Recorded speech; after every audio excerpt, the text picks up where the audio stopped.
안녕하세요. Good evening, everybody. How are you this evening, everybody?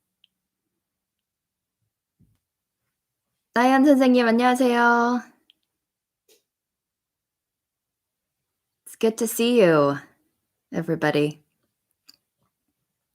Um, 네. 인스타에서는 이렇게 책을 보여드릴 거고, 제가 읽는 모습을 보고 싶으신 분들은 유튜브로 오시면 됩니다. Alright.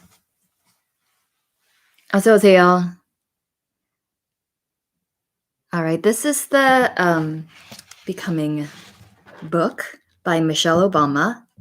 I'm going to read the preface for you.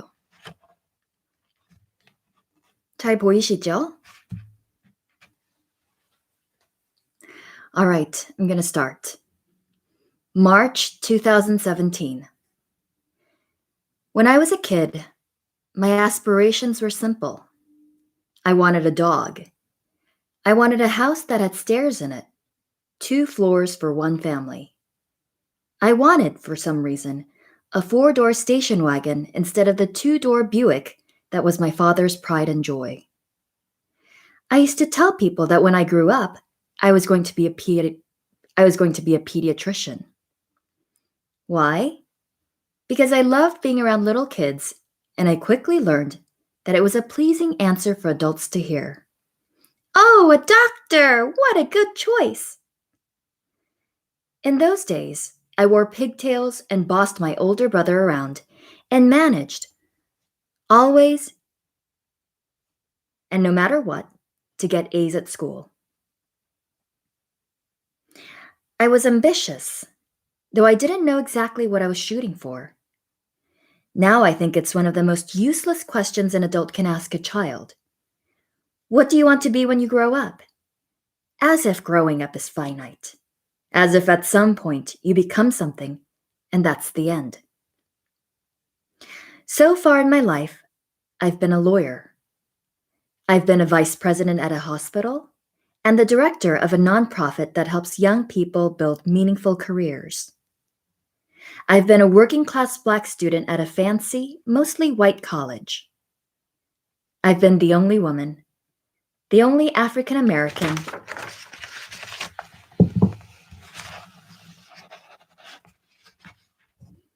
in all sorts of rooms. I've been a bride, a stressed-out new mother, a daughter torn up by grief. And until recently, I was the First Lady of the United States of America, a job that's not officially a job, but that nonetheless has given me a platform like nothing I could have imagined.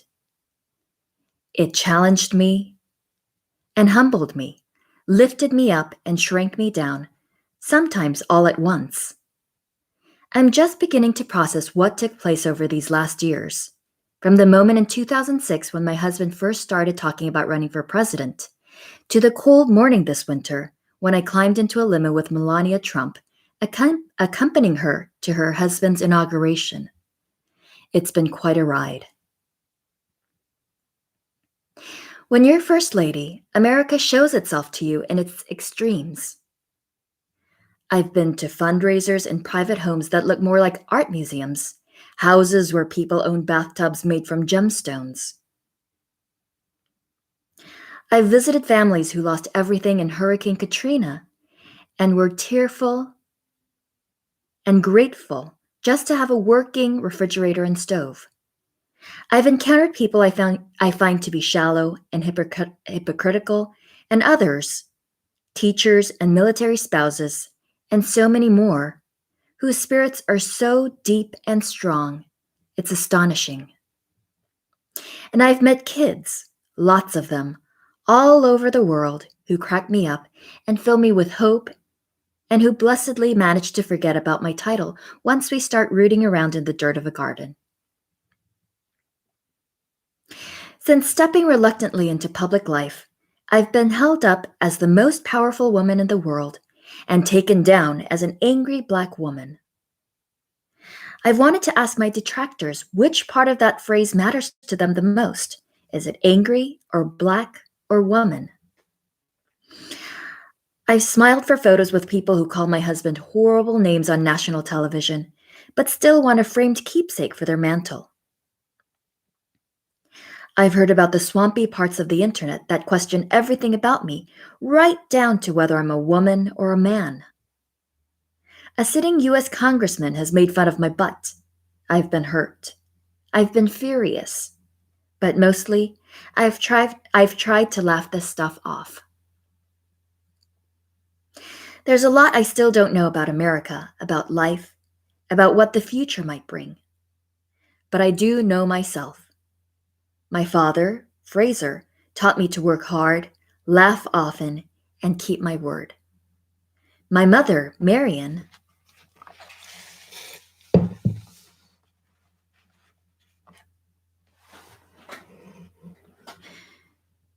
showed me how to think for myself and to use my voice. Together, in our cramped apartment on the south side of Chicago, they helped me see the value in our story, in my story, in the larger story of our country. Even when it's not pretty or perfect, even when it's more real than you want it to be. Your story is what you have, what you will always have.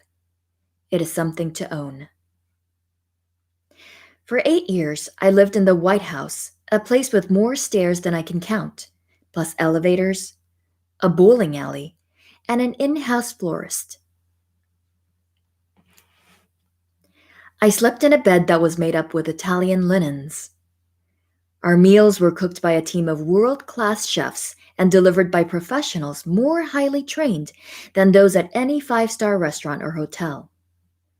Secret Service agents, with their earpieces and guns and deliberately flat expressions, stood outside our doors, doing their best to stay out of our family's private life. We got used to it eventually, sort of. The strange grandeur of our new home and also the constant, quiet presence of others. The White House is where our two girls played ball in the hallways and climbed trees on the south lawn. It's where Barack sat up late at night, poring over briefings and drafts of speeches in the treaty room, and where Sunny, one of our dogs, sometimes pooped on the rug. I could stand on the Truman balcony and watch the tourists posing with their selfie sticks and peering through the iron fence, trying to guess at what went on inside. There were days when I felt suffocated by the fact that our windows had to be kept shut for security, that I couldn't get some fresh air without causing a fuss. There were other times when I'd be awestruck by the white magnolias blooming outside, the everyday bustle of government business, the majesty of a military welcome. There were days, weeks, and months when I hated politics. And there were moments when the beauty of this country and its people so overwhelmed me that I couldn't speak. Then it was over. Even if you see it coming, even as your final weeks are filled with emotional goodbyes, the day itself is still a blur. A hand goes on a Bible, an oath gets repeated. One president's furniture gets carried out while another's comes in. Closets are emptied and refilled in the span of a few hours. Just like that, there are new heads on new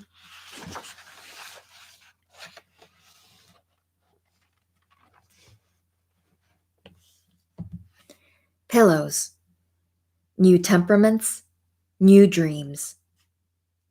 And when it ends, when you walk out the door, that last time from the world's most famous address, you're left in many ways to find yourself again. So let me start here with a small thing that happened not long ago. I was at home in the red brick house that my family recently moved into. Our new house sits about 2 miles from our old house on a quiet neighborhood street. We're still settling in.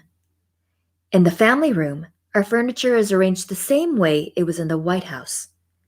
We've got mementos around the house that remind us it was all real. Photos of our family time at Camp David, handmade pots given to me by Native American students, a book signed by Nelson Mandela.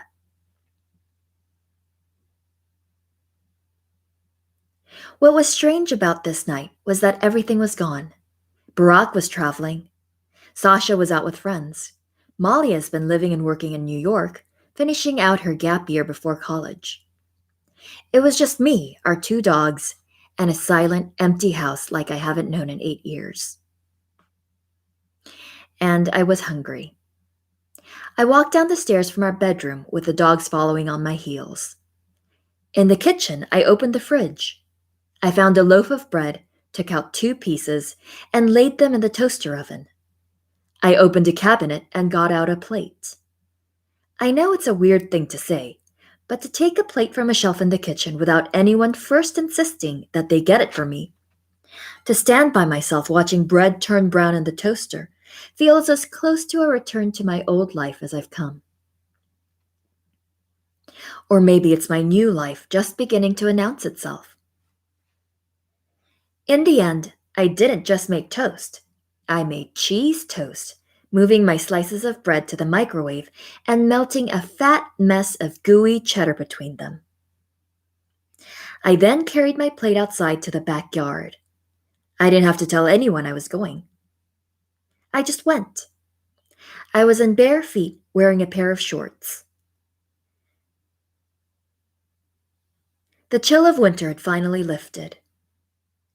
The crocuses were just starting to push up through the beds along our back wall. The air smelled like spring. I sat on the steps of our veranda, feeling the warmth of the day's sun still caught in the slate beneath my feet. A dog started barking somewhere in the distance, and my own dogs paused to listen, seeming momentarily confused. It occurred to me that it was a jarring sound for them, given that we didn't have neighbors, let alone neighbor dogs at the White House. For them, all this was new. As the dogs loped off to explore the perimeter of the yard, as the dogs loped off to explore the perimeter of the yard, I ate my toast in the dark, feeling alone in the best possible way.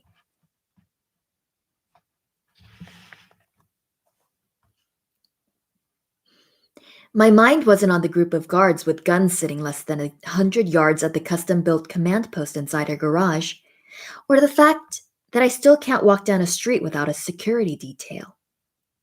I wasn't thinking about the new president, or for that matter, the old president either.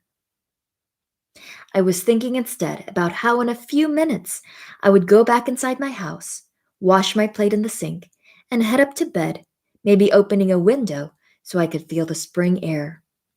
How glorious that would be!